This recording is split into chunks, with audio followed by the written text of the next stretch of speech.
vocês anotarem as perguntas, as dúvidas para trazerem, né? Para que nós pudéssemos aí debater o conteúdo. Então, agora, nesse momento, eu quero perguntar de vocês quais são as dúvidas que vocês têm em pontos específicos. Professor, eu gostaria que o senhor falasse um pouco mais sobre tal tema, tal ponto. Lembrando, para fazer a prova, quem não assistiu às aulas anteriores, precisam assistir. A minha prova, ela estará embasada nas nossas aulas anteriores, vai estar show de bola. Todos os links estão no AVA. Professor, estou com dificuldade de acessar o link pelo AVA. Veio uma reclamação para mim sobre isso. Pessoal, se você está com problema de acessar pelo AVA, que não é para estar, porque está lançado o link lá, é só ir pelo YouTube. Tem lá, procura lá no canal, né, que a gente teve que criar um, que é Ricardo Vasconcelos, Ricardo com 2C, e você vai acessar todas as nossas aulas e muito mais, tá? Mas, se você entrar pelo AVA, o AVA está lá funcionando perfeitamente, tá? Só entrar onde tem o tema da aula. Vou recapitular os temas da nossa prova. Temas da nossa prova: transtornos de personalidade, imputabilidade, behaviorismo, psicologia e o direito da família, psicologia e o processo de adoção e psicologia e o direito trabalhista. Esses são os temas, 6 temas para vocês estudarem. A prova vai estar muito boa e vai estar em cima das aulas. Se você assistir às aulas, cara, pô, já foi. Vocês vão conseguir passar tranquilamente.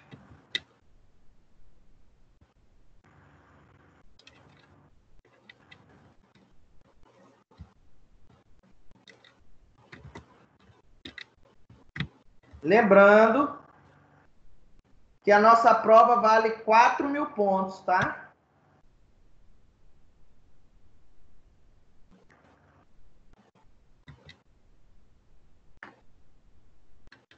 Então vamos lá, pessoal. Qual é a dúvida de vocês? Vamos lá.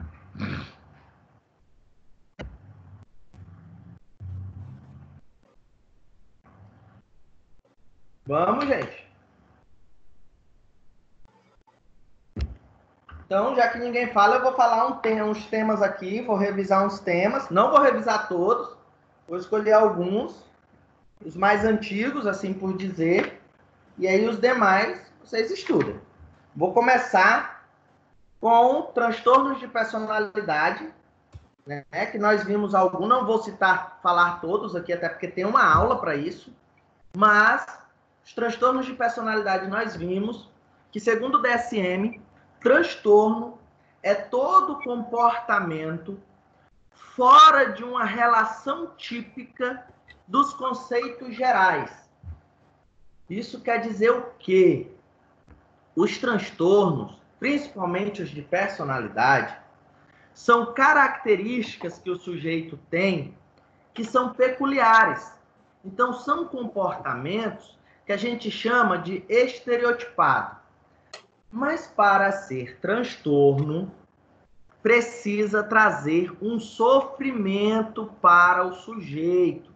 Então, todo transtorno, ele tem que trazer um sofrimento no bem-estar dele, né? E nós vimos que os transtornos de personalidade, eles são caracterizados em 3 categorias. Quem pode me falar qual é a primeira categoria aí?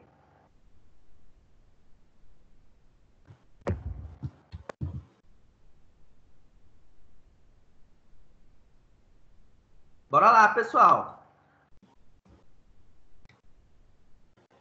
Como é que é a pergunta? Só se eu olhar no livro. Qual a primeira categoria dos transtornos de personalidade?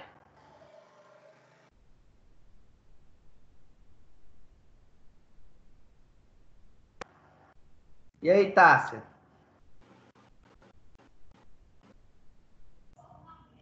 Vocês não anotaram nada?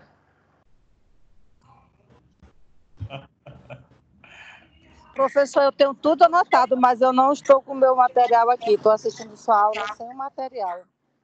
Mas como é que vocês vão fazer revisão sem olhar material? Porque eu estou do lado de fora da casa, esperando entrar para poder pegar o material. Eu quero ouvir alguém.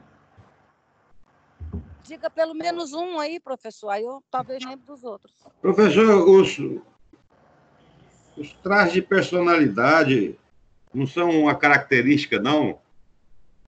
Sim, são características do transtorno. Mas o que eu quero trazer é o seguinte: quando a gente começou a estudar os transtornos de personalidade, né, em uma visão geral, nós vimos. Deixa eu só achar aqui o slide aqui, que eu vou abrir o slide. Oi, Eu não vou abrir o tá me slide aí. ouvindo? Estou ouvindo. Aleluia. Hã? Paranoide.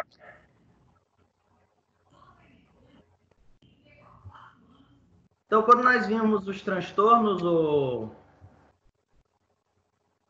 Hércules, a gente viu que os transtornos de personalidade eles têm uma classificação, né?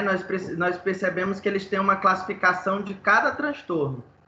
E aí é isso que eu estou perguntando. Quais são essas categorias? Excêntricos. Seria a neurose, a psicose, Não. perversão. Neurose, psicose e perversão, ela está voltada As clínicas, né? para Excêntricos, professor? excêntricos. Social, né? Aí a neurose, a psicose. Não, A psicose, né? Transtornos excêntricos, transtornos dramáticos. E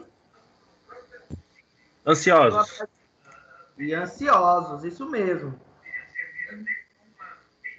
Eu estou atrás aqui do slide, aqui no meu e-mail.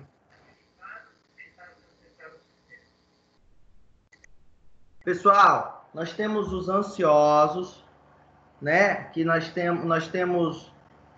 Caramba, cadê?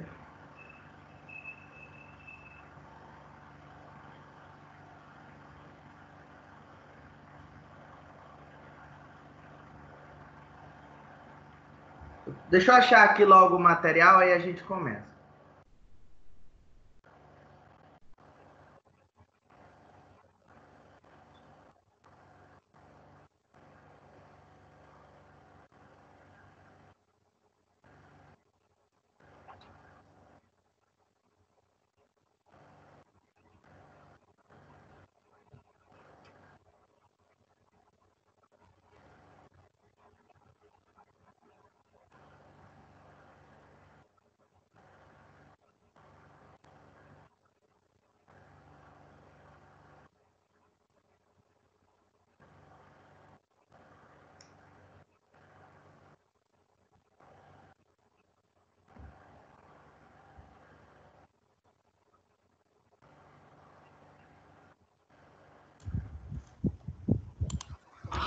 Pessoal, transtorno de personalidade esquizoide, o esquizotípico, paranoide,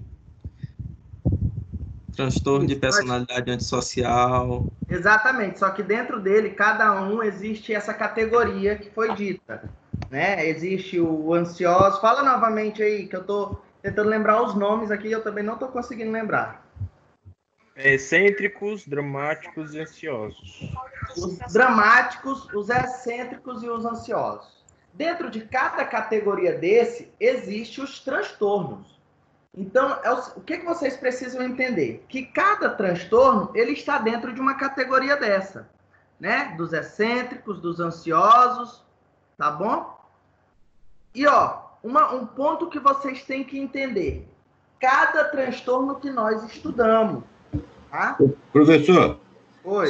seria aquelas pessoas que não têm empatia, difícil de fazer amizade, por aí vai, esse tipo de coisa assim? Hércules, você está citando um dos transtornos, que é o antissocial. Ele tem justamente a categoria, né, de que ele não tem emoção, afeto, que é o antissocial. Mas esse é um transtorno. Aí a gente está falando de um transtorno de personalidade, tá? Deixa eu pegar aqui logo a... Repete de novo a pergunta aí, professor, por favor. Só um instantinho.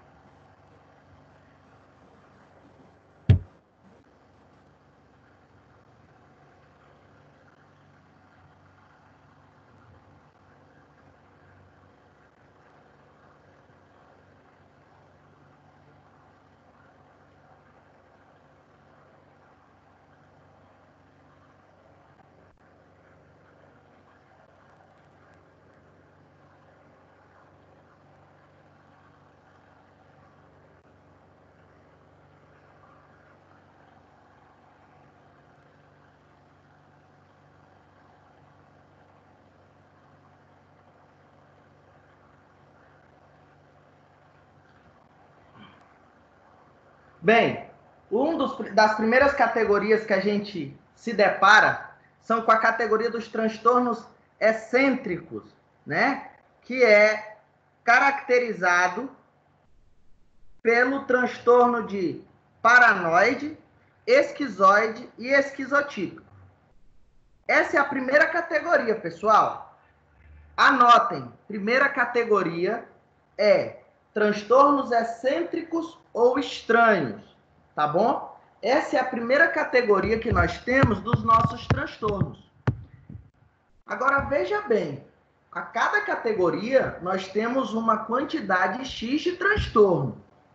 Nesses transtornos que são excêntricos ou estranhos, nós temos o transtorno de personalidade paranoide, nós temos o transtorno de personalidade esquizoide e nós temos o transtorno de personalidade esquizotípico, tá bom? Agora, se você pegar qual é a maior característica dessa categoria, todas as pessoas que se enquadram no transtorno de personalidade excêntrico ou estranhas têm dificuldade de confiar nas pessoas, têm dificuldade de entender a si mesmo, né? Tem essa falta de interesse pelas relações sociais, não é isso? São pessoas que estão muito voltadas para si e nessa desconfiança com o outro. Cada transtorno precisa ser estudado. Então, leia, né?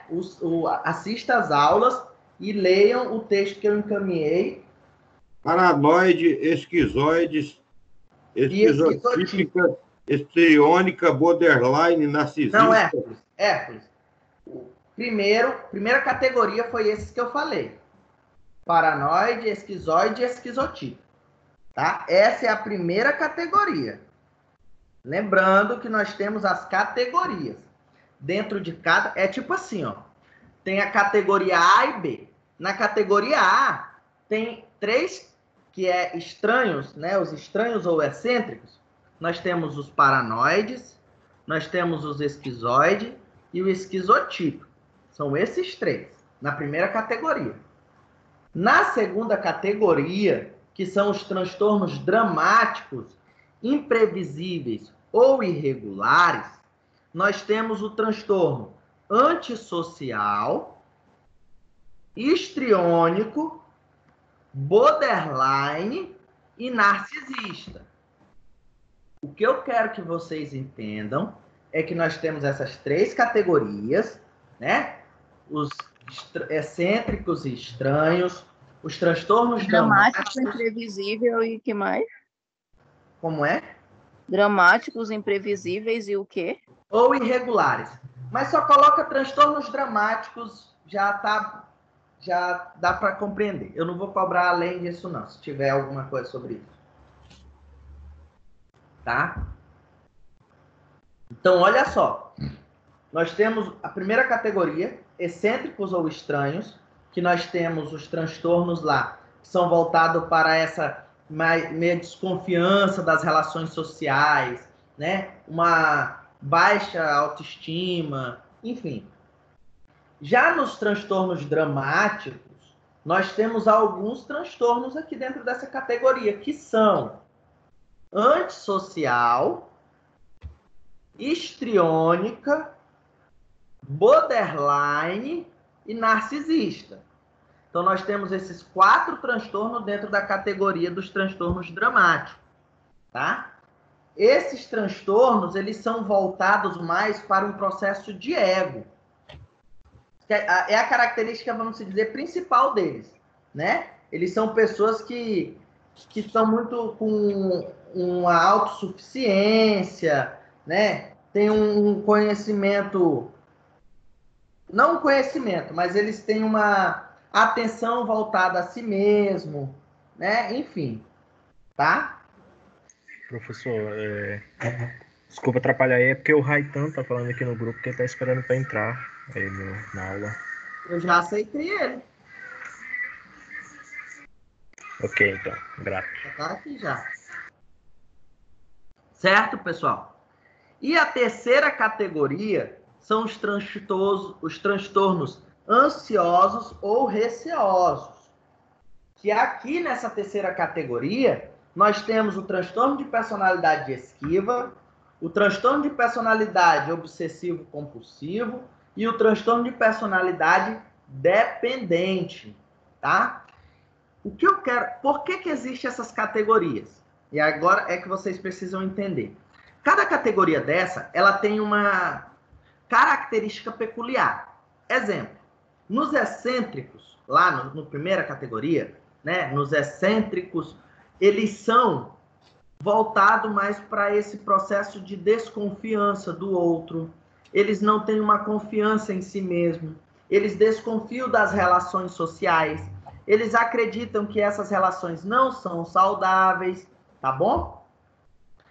Já lá no segundo transtorno, que são os dramáticos, né, a categoria dos dramáticos, eles têm uma relação consigo mesmo muito elevada. Eles têm uma autossuficiência, entre aspas, né? Eles têm um narcisismo em si. Eles acreditam que podem conseguir tudo com o próprio processo de manipulação, que é o que ocorre com o antissocial, que foi o que o Hércules falou, que são pessoas que não têm um sentimento pelas pessoas, não têm empatia, eles manipulam muito, eles mentem, eles têm a mentira patológica, beleza? Nós temos o histriônico, que é voltado muito a um conhecimento sobre si mesmo, são muito chamativos nas roupas, buscam sempre estar chamando a atenção, né? Tendem a ser pessoas que utilizam-se da sua sexualidade para o processo de manipular as situações, tem que ser o centro das atenções, certo? O narcisista da mesma forma, e assim, essa classificação ela é voltada para essa questão. Professor, Oi. esse histriônico aí é a característica daquela moça, namorada lá do rapaz, daquela situação, problema lá, não é? Achei. Isso mesmo. Já nos transtornos ansiosos, se você ler cada transtorno, vocês vão perceber que eles são pessoas muito metódicas, né? Elas são pessoas que tendem a sofrer no pensamento por situações futuras. Elas buscam sempre se antecipar, sempre fazer uma busca de compreensão do que pode acontecer, né? Elas estão sempre nesse sofrimento. O dependente, ele é tão para o outro, enquanto lá no primeiro, que é o egocêntrico, eles estão muito voltados para não confiar em si mesmo nem no outro, aqui nos ansiosos e receosos, eles estão em uma autoconfiança no outro, no externo. Por exemplo, o dependente, ele já não vai falar o que sente ou o que pensa com medo do que o outro pode fazer, deixar ele, abandonar e assim por diante. Tá? Essas são características peculiares de cada categoria. Então, nós temos 3 categorias, nunca esqueçam disso. Primeiro, categoria dos transtornos egocêntricos, né? Segundo, dos dramáticos. E terceiro, dos ansiosos. Tá? Essas são as categorias. Cada transtorno desse, pessoal, ele vai ter a sua peculiaridade. E é o que vocês precisam dar uma olhada no slide, estudar, para que vocês entendam. Esses transtornos, e tá tudo isso, onde está isso? No livro de vocês tem. Lá no livro tem falando sobre isso. Se você perceber, são pessoas, as pessoas que desenvolvem algum transtorno são pessoas que têm uma dificuldade de relação consigo mesmo. Então, elas vão ter muita dificuldade de se expressar. Aquela atividade que ela realiza, muitas das vezes, causa um sofrimento psíquico, né? Por exemplo, se um dependente ele perde alguém que ele confia muito e deposita toda a energia, se ele perder essa pessoa, ele vai achar que o mundo dele acabou, que ele nunca mais vai encontrar alguém, né? Ele sempre acha que o outro é o porto seguro. Tá bom? Ok? Ok.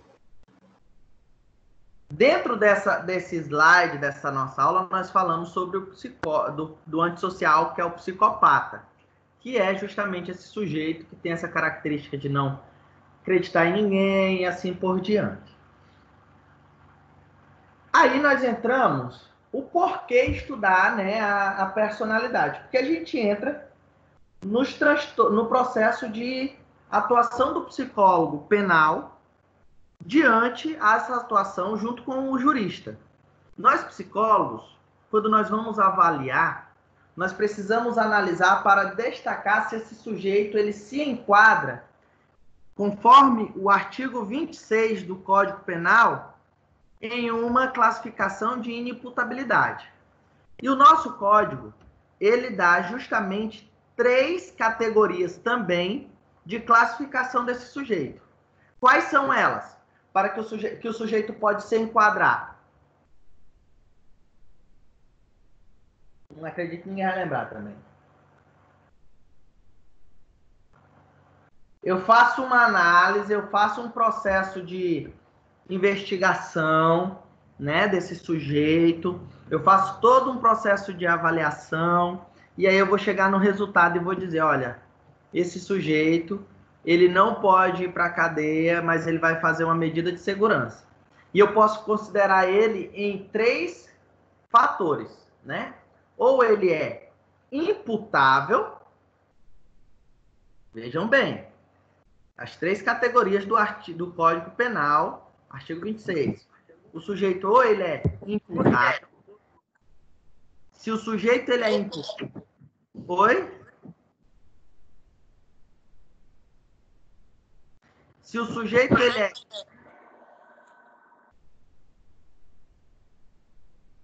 Se o sujeito ele é imputável, ele, né, ele é apto, vamos dizer, ele tem a capacidade mental e ele tem a capacidade de se perceber. Isso quer dizer o quê? O sujeito ele vai cumprir a pena, sim, conforme dito, né, o Código Penal. Beleza? Isso é o primeiro. Quem são essas pessoas imputáveis? São pessoas que têm um discernimento, um conhecimento dos seus atos, eles conseguem distinguir o que é certo e o que é errado, e no momento de agir, eles tinham o livre arbítrio de escolher não ter aquela atitude. Eles conseguiam, porque ele tinha a capacidade mental. A segunda, conforme o nosso Código Penal, o sujeito pode ser semi-imputável. O que é isso, semi-imputável? É um sujeito que ele pode, sim, né, se responsabilizar pelos seus atos, né? Só que ele tem uma semi-imputabilidade, ou seja, ou ele não tem a capacidade mental, mas consegue se perceber, ou ele não se percebe e tem a capacidade mental, né? A capacidade cognitiva. Então, ele Professor, consegue... Oi. Nesse caso aí, poderia se aplicar aquele caso da pessoa que está dirigindo alcoolizada, não é? O que está no trânsito, que ele comete um acidente, ele causa um acidente e tudo. Isso justifica, no caso, a semi-imputabilidade dele, porque ele estava sob efeito do álcool, será? Exato.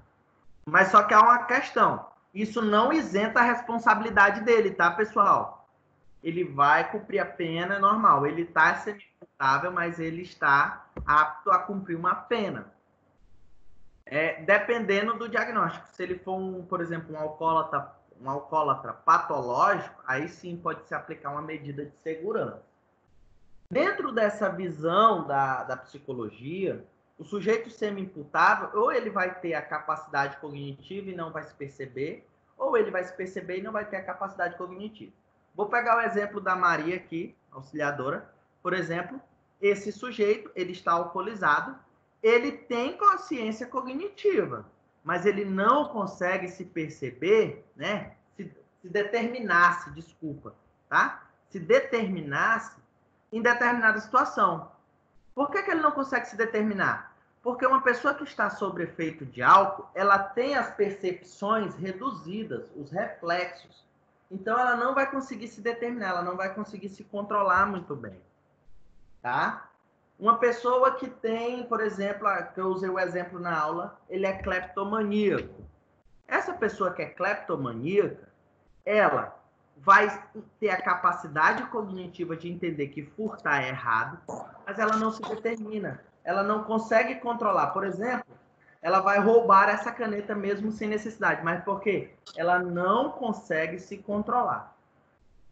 Claro, né, que nessas situações, muitas das vezes, o direito ele pode se apropriar do princípio da insignificância, como eu já falei para vocês, né, que é um princípio do Código Penal, que vê se ali se há uma realmente significância no objeto furtado, né, e se não, pode-se aplicar esse direito da insignificância, que muitas das vezes se aplica ao sujeito que é cleptomania.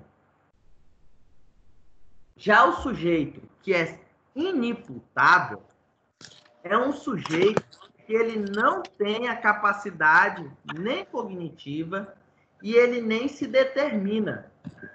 E nessas situações, de acordo com o nosso Código Penal e os estudos da psicologia, ela se aplica, né, a inimputabilidade, a pessoas que sofrem de transtornos mentais, de desenvolvimento cognitivo deficitário ou retardado, de pessoas que têm a embriaguez patológica, que elas se enquadram em um adoecimento. Como foi que se chegou a essa conclusão? Aos estudos da psicologia, nós tivemos 3 fases dos estudos da inimputabilidade. A primeira fase foi a fase biológica, que só se aplicava a inimputabilidade às pessoas que tinham problemas totalmente biológicos, ou seja, uma doença neurológica, uma doença genética, né? Por exemplo, uma pessoa que tem uma doença degenerativa poderia se aplicar aí a questão da inimputabilidade. O que é a inimputabilidade? O sujeito ele não vai cumprir uma pena igual pessoas imputáveis. Elas vão passar por um processo de medida de segurança, tá? Então, o primeiro modelo de estudo, né, foi esse. Foi o modelo biológico, levando em consideração as questões fisiológicas do sujeito. Já o segundo modelo é um modelo psicológico, que começou a dizer assim, mas espera aí, existe aqui uma ideia de que o sujeito adoece mentalmente também. Então, é necessário levar em consideração esses transtornos psicológicos. Por exemplo, os transtornos que nós citamos. Todos os transtornos que nós destacamos, todos eles podem se aplicar o processo de inimputabilidade, exceto um. Qual?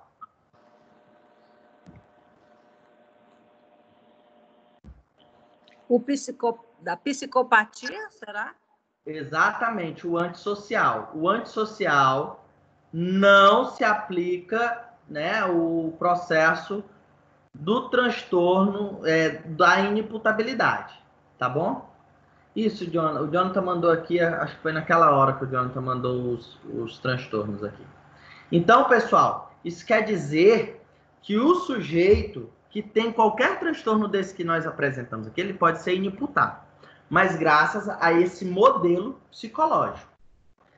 Já o terceiro modelo é um modelo que é atual hoje, né? O primeiro modelo ele foi o primeiro a surgir lá no século XIX, quando eles criaram os asilos mentais, né? E aí, quando surge esse segundo modelo, ele já implementa uma questão subjetiva. O nosso modelo hoje é um modelo biopsicológico. Por que biopsicológico? Porque é um modelo que preza, né, pelos estudos, tanto biológico quanto os modelos psicológicos. Então, ele destaca o seguinte: pessoas que têm algum processo de déficit biológico ou psicológico grave, após uma avaliação psicológica, se enquadra no processo de inimputável. Um sujeito que ele vai estar isento, né, da culpa em si, mas a responsabilidade se dá através de uma medida de segurança. A medida de segurança ela pode ser de duas formas. Quem pode me responder quais são as formas? Fala aí, Hércules.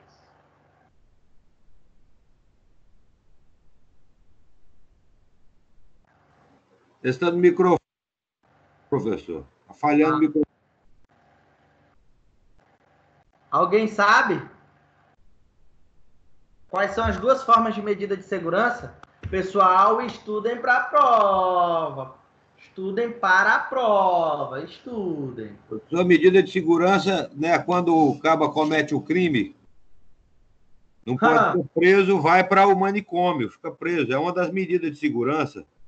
A medida de segurança ela pode ser ambulatorial ou internação compulsória. O ambulatorial é quando o sujeito é encaminhado, né, para um processo de tratamento, mas em seguida ele pode ser liberado para cumprir uma pena, por exemplo, em domicílio. E a internação compulsória é quando o sujeito comete um crime, isso é conforme o artigo 96 do Código Penal, e o sujeito vai direto para, né, um hospital psiquiátrico. Tá? Aqui no Acre, por exemplo, nós temos o OSMAC, tá? Mas lógico que tem aí... Anteriormente, eu não sei como é que está hoje, mas anteriormente alguns presídios tinham seu próprio hospital psiquiátrico, tá? Então, existem essas duas formas de medida de segurança. Aqui nunca teve isso, professor. Nunca teve manicômio, não. Para presos, eles permaneciam presos na enfermaria, lá na colônia penal, Francisco de Oliveira Conde. Entendi. Mas nós temos um manicômio, um antigo manicômio, hoje não é mais visto como manicômio, né? É visto como hospital psiquiátrico, tá? Que vai justamente atender, para atender esses casos. Pessoal, toda pessoa que ela é considerada imputável, ou seja, culpada e responsável pelos seus atos, a gente precisa entender se ela praticou o ato, se realmente ela praticou direto ou indiretamente, se ela compreende o ato ilícito, tá? Se ela compreende aquele ato ilícito, as consequências dele e o que ele irá arcar com as situações. Não vamos estudar o sujeito, devido a gente levar uma questão biológica, psicológica, somente o momento em si. Mas nós vamos perceber, primeiramente, se ele era livre de escolher, ele tinha capacidade de entender que ele poderia escolher um outro comportamento, a não ser cometer o ato, por exemplo, de assassinar alguém. Tanto que, para vocês entenderem essa questão de compreensão do ato, paixão e emoção não se caracteriza inimputabilidade, ou seja, isso não isenta o sujeito de ser imputável, beleza? Então, o sujeito que cometer determinado delito, por emoção ou por paixão, ele vai responder os seus atos normalmente. Como é que eu vou descobrir isso? Através de uma avaliação psicológica. Ah, mas o sujeito pode mentir. Mas na avaliação, com os instrumentos aplicados e corrigidos e avaliados de forma adequada, a gente descobre se aquele sujeito foi ou não responsável pelos seus atos. Tá? Beleza?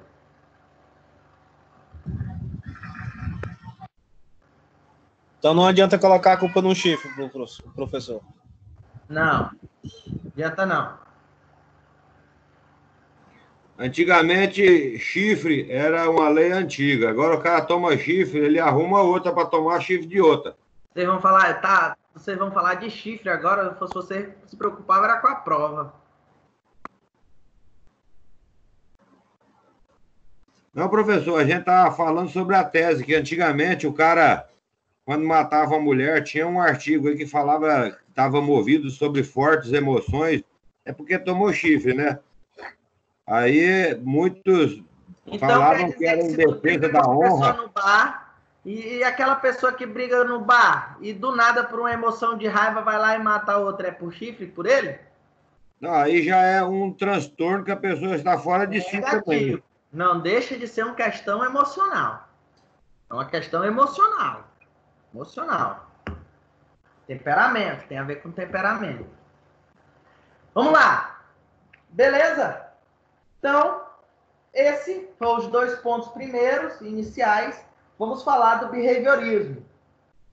O behaviorismo, a gente viu, né, que ele pode ser do modelo clássico do nosso amigo, que, aliás, quem entrar lá no meu canal, lá do YouTube, lá que tem as aulas de vocês, né, Ricardo Vasconcelos, Ricardo com 2C, vocês vão encontrar uma aula que eu dei só de behaviorismo, tá? Então, já dou uma dica aí, né, muito voltado para psicologia, não foi para a turma de vocês, não foi aquela aula, né, foi outra aula que eu dei, que complementa aquela. Então, o que eu quero trazer para vocês é o seguinte, o behaviorismo, ele tem um modelo clássico, né, que é de estímulo-resposta, e tem um modelo mais radical, que é de reforço e punição, que nós já falamos na nossa aula. O reforço, todo reforço faz o quê? Reforça. Todo reforço reforça. Todo reforço aumenta a probabilidade do comportamento voltar a acontecer. Todo reforço aumenta a probabilidade do comportamento voltar a acontecer. E toda a punição diminui a probabilidade do comportamento acontecer. Por que eu estou falando toda a punição e todo o reforço? Porque o reforço, ele pode ser de 2 formas. Que formas são? Positivo e negativo. Reforço positivo e reforço negativo. O Isso positivo mesmo. É quando eu acrescento algo ao ambiente, né? É quando eu vou acrescentar algo. E esse reforço positivo, ele pode ser natural ou ele pode ser arbitrário. Por quê? Toda resposta tem uma consequência. Então, essa consequência é que vai ser o reforçador do comportamento. Meu filho tirou 10 na escola. Vou usar um reforço natural. O reforço natural, ele precisa estar ligado diretamente ao comportamento e à consequência dele. O reforço natural está ligado ao comportamento e à consequência. Exemplo, meu filho estudou, tirou 10, né? Então, ele estudou, fez a prova, olha o comportamento, consequência, tirou 10. Ele me mostra e eu falo, Parabéns, meu filho. Se você continuar assim, você vai se formar no que você quer, você vai ser bem-sucedido, vai conseguir cuidar do papai, da mamãe, enfim. Será que ele continuar estudando e se formar está ligado ao comportamento e à consequência? Está ligado? Com certeza. Está ligado. Então, isso é um reforçador natural. Agora, quando eu falo assim, ó, quando meu filho diz, pai, tirei 10, parabéns, meu filho, vamos tomar um sorvete agora porque você merece. O sorvete tem algo a ver? Não tem. Então, esse é um reforçador positivo arbitrário. Reforçador positivo arbitrário. Então, o reforço positivo ele pode ser natural ou arbitrário. Já o reforço negativo, ele é uma forma de evitar uma consequência aversiva. Por exemplo, eu vou para a praia e lá estou eu e eu não passo protetor solar. Começo a ter insolação e queimadura na pele. Já percebo e eu já passo o protetor, parou de arder. Olha só, eu evitei algo ruim, algo aversivo, que é queimar a pele. No outro dia, quando eu for, vou passar protetor novamente para evitar insolação. Então veja que o meu comportamento de passar protetor solar foi reforçado porque eu evitei algo ruim. Quer outro exemplo? Você está com dor de cabeça, começou a sentir uma dor de cabeça, aquela enxaqueca. E aí você vai lá e toma um remédio para dor de cabeça. Tomou esse remédio, dor de cabeça passou.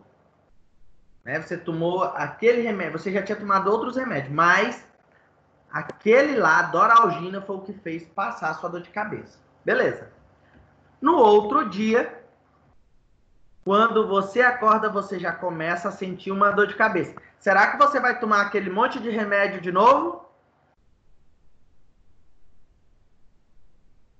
Vai? Vai tomar o Doralgina. Exatamente, muito bem. Você vai tomar a Doralgina, porque você tomou a Doralgina e ela retirou algo aversivo de você. Os demais não serviram. E agora você só vai começar a tomar Doralgina. Então veja que o reforço negativo, ele retira algo ruim. Tá bom? Professor, o Raiton entrou já. Rapaz, ele tá aqui, Raitan da Silva Lopes. Eu tô aqui. Ah, tá, né? Que eu vi o seu comentário lá, pensei que você não tinha entrado ainda. Ah, beleza, já entrei faz tempo. Beleza? Obrigado aí.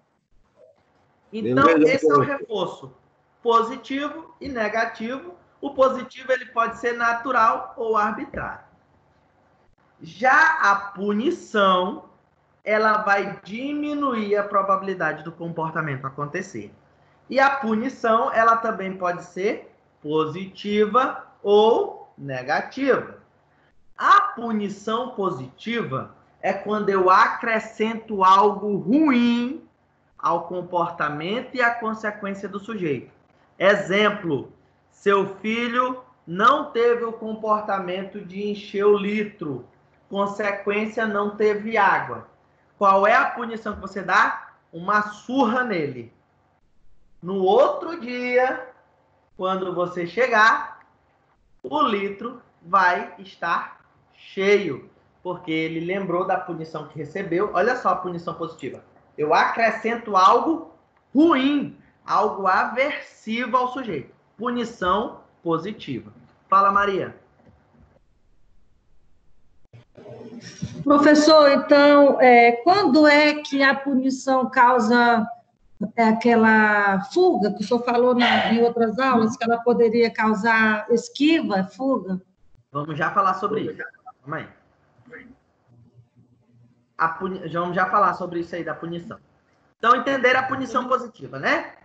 A punição negativa, eu também vou retirar algo, só que eu vou tirar algo bom para o sujeito. Por isso que a punição, eu preciso retirar algo bom dele. Então, o que eu faço? Meu filho não encher os litros, passar 2 semanas sem poder brincar com os coleguinhas. Olha só, retirei a brincadeira dele. Ou eu retiro o videogame. 2 semanas sem o videogame. Eu retiro algo bom do sujeito, tá? De acordo com o Skinner, nós aprendemos primeiramente através da punição, tá? E essa punição, ela primeiramente é pela fuga. O que é isso? Dentro da punição, o Skinner disse que existe a fuga e a esquiva, que é uma forma de aprender. A punição é o seguinte: vamos supor que eu estou dormindo e aí minha mãe começa: você não encheu os litros, né? O que seria de você sem eu nessa casa? Quando eu morrer, eu quero ver o que vai ser de vocês, porque tudo nessa casa sou eu. Vocês não conseguem fazer nada. E ela começa, né? Típico. Eu vou fugir dessa punição. De que forma? Enquanto ela está falando, eu vou lá e encho os litros, coloco na geladeira, tudo ok.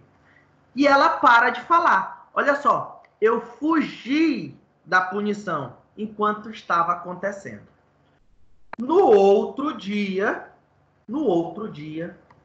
eu já lembro que anteriormente ela falou por causa dos litros. Aí eu falei assim, falo o quê? Vou logo encher para que ela não grite. E aí eu vou lá e encho. Isso é uma esquiva. Eu estou me esquivando de ser punido. Como Skinner falou, toda vez nós vamos aprender primeiramente pela punição de fuga. Sempre vai acontecer algo para a gente fazer depois, para a gente fugir. Por exemplo, outro exemplo que a gente pode usar é você descer de um ônibus e você entrar em uma rua escura e lá ter um cara com a AR-15 na mão. E ele vai para o seu rumo. Quando você está sendo punido, o que você faz? Você corre. Você fugiu daquela punição. No outro dia, quando você for para casa, você já não vai mais pelaquela rua escura. Você vai esquivar dela. Você vai por outra rua para evitar aquilo. Entendeu? Então, isso acontece muito, por exemplo, em furto, né? Por exemplo, você vai ser roubada. Furto não, roubada. Então, você vai ser roubada e a pessoa vem, você tá com o celular na mão, no meio da rua, 7 horas da noite, no WhatsAppzinho. Aí o cara chega e diz, passa o celular. E você entrega o celular, que você não quer morrer. Passou o celular e foi roubada. Depois você compra um celular novo, em 14 parcelas, o iPhone X. Né? Em 14 não, porque quem parcela o iPhone em 14 parcelas é rico. Então você compra um iPhone em 24 meses de R$490. Olha só esse carro. E você não quer ser roubado. Você já foi punido um dia. O que você faz? 7 horas, desliga o celular, coloca no silencioso, coloca... os homens botam no bolso ou coloca na meia, as mulheres colocam no sutiã, né? Enfim. Mas isso tudo é você se esquivando de um assalto, de uma situação punitiva. Né? Certo? Lembrando que todo comportamento que não é reforçado, em alguns momentos, ele entra em extinção. Ou seja, ele deixa de existir. Se eu não reforçar o comportamento, por exemplo, meu filho fica tirando 10 e eu não falo assim, parabéns, meu filho, estou tão orgulhoso de você. Algum momento, se eu for aquele que fala assim, tá bom. Tá. Algum momento ele vai fazer o quê? Não estou ganhando nada, nem elogios, nem atenção, vou parar de tirar 10. E o comportamento, ele se extingue. Beleza?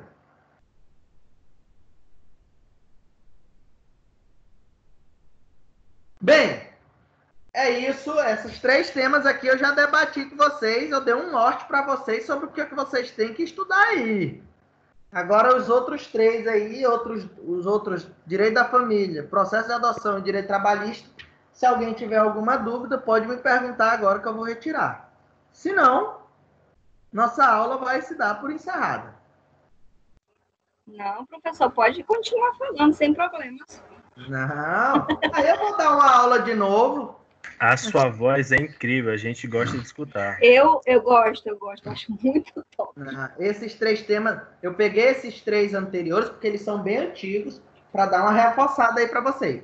Mas direito da família, processo de adoção e direito trabalhista estão bem atual. Então, quem tiver dúvida em alguma questão aí desses 3 temas, pode tirar.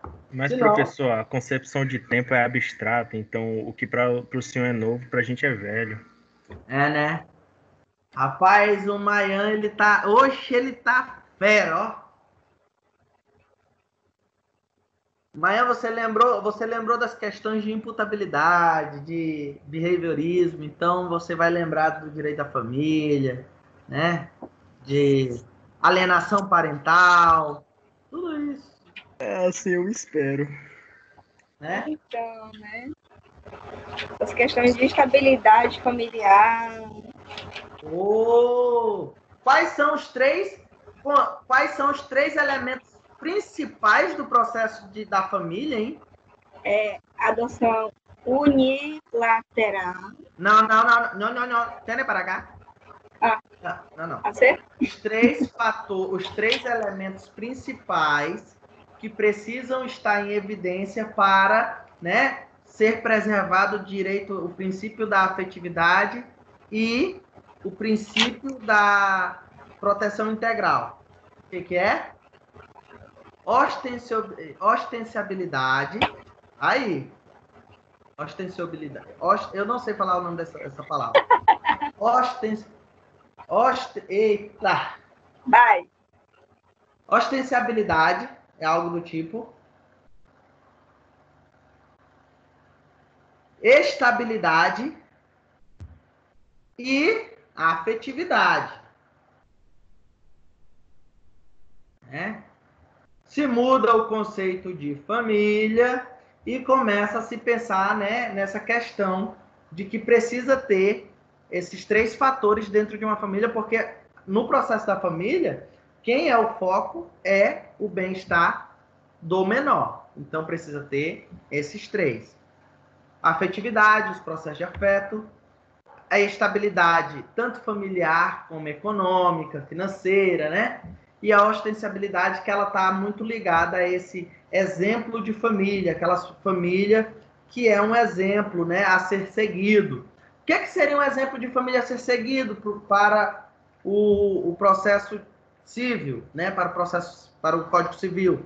Seria aquela família que tem tanto uma estabilidade emocional, que elas têm uma relação de lazer, afetividade, né? Tem um bom processo de educação e assim por diante, tá? Onde oferece um bem-estar e uma harmonia para a criança. E aí, dentro do processo de adoção, nós temos 2 tipos de adoção. Quais são?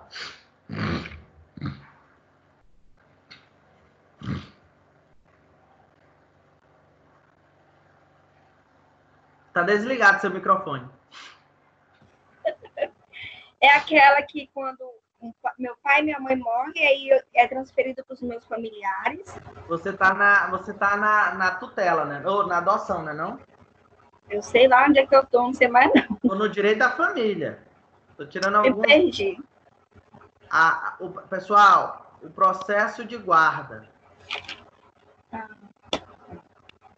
2 tipos de guarda. Compartilhada e unilateral. Tá? Na guarda, a gente tem aquelas 3 que você ia falar, a da tutela, a conjunta e a unilateral também, né? Que a unilateral é quando um sujeito vai adotar só.